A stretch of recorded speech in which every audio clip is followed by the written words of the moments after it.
Hi, I'm Sean Hammond with PremierGuitar.com. We're at the 2011 New York Amp Show at the Soloway Guitars booth with Jim. Jim, how's it going? It's going great. The amp show is so much fun. Cool. It is so much fun. Great. Now tell us about this beautiful sounding guitar we just heard. Okay. This is a prototype of a brand new model. It's called the Loon.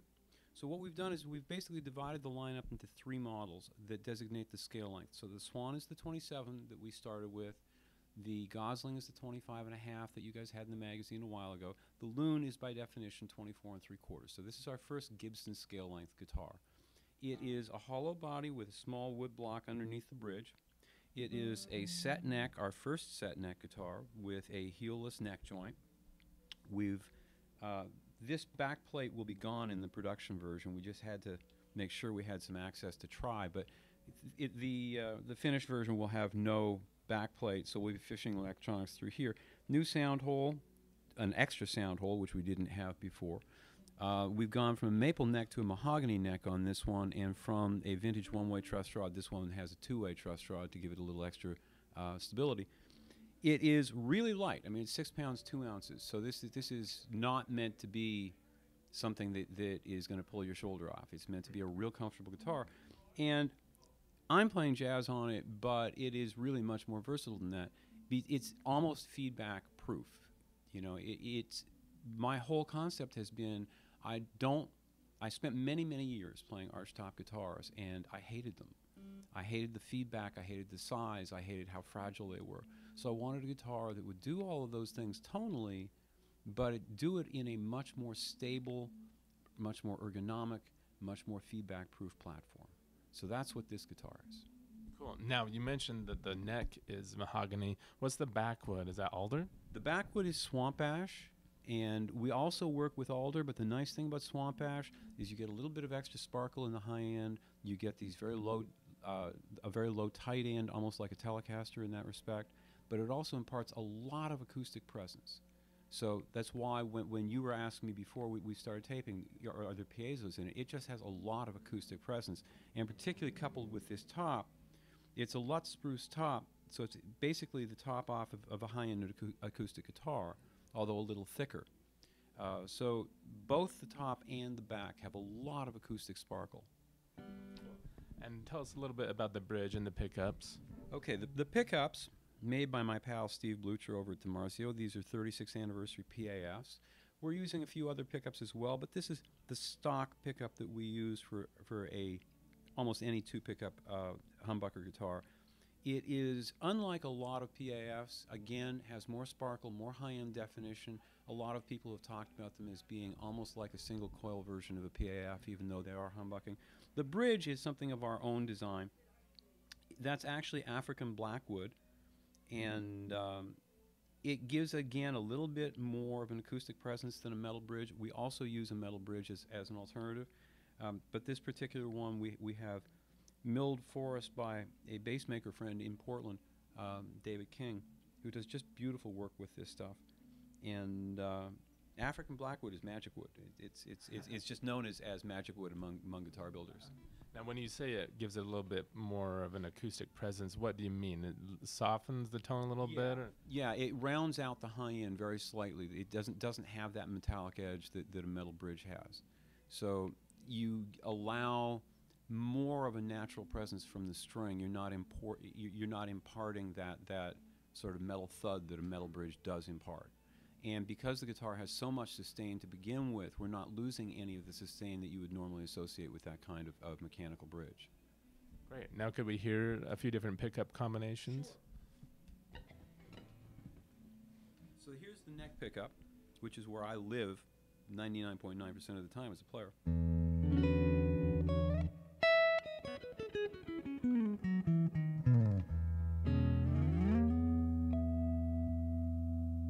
Here's the middle. And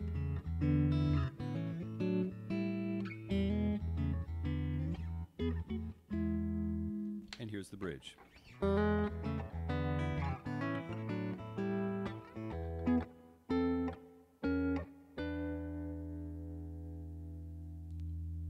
Do you mind telling people what we're hearing this through? Oh, I don't mind at all. This is my new addiction. We are hearing this through the new generation of pod, the Pod HD 300, and it's programmed to be basically a 59 Tweed Bassman crossed with a 65 Twin, and I'm running that through a QSC K8 powered speaker. I've been playing this rig myself for like the last 3 or 4 months. I am so happy. I'm just thrilled. I'm able to get these sounds at any volume level. And, you know, it's kind of, I'm at an amp show, so coming in here with no amplifier. It's blasphemous. It is blasphemous. It is. And, you know, my friends are here, and they're amp builders, and they're looking at me like I've just lost my mind. So it's a lot of fun. It sounds really good, though, and I should mention we're taking an XLR, excuse me, out of the direct out. Right, and so it's so practical. It's the same thing when I'm recording.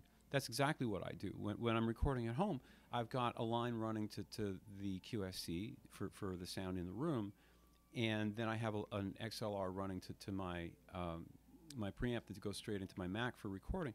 So this is the rig I'm using for all my videos. It's the rig I'm using, and most importantly, it's the rig I'm using to play for my own pleasure. And it's been a real pleasure. It really has.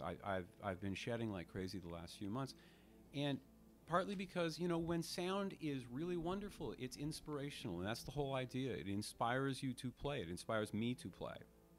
So it becomes very easy with this guitar and this rig for me to sit around playing 3 hours a day and getting nothing done. But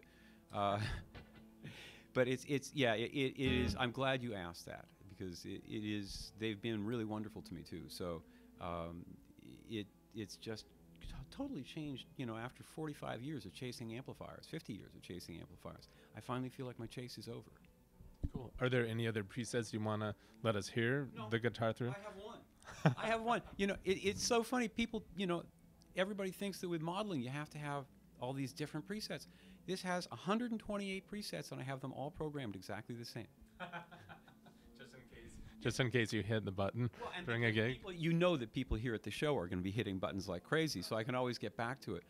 But, you know, in fact, when I'm at home, I use 2 presets, and one is a modified version of the other. One is for playing live. The other one is one that I use for recording, and it just has a little less bass in it and a little less output because my preamp likes it that way.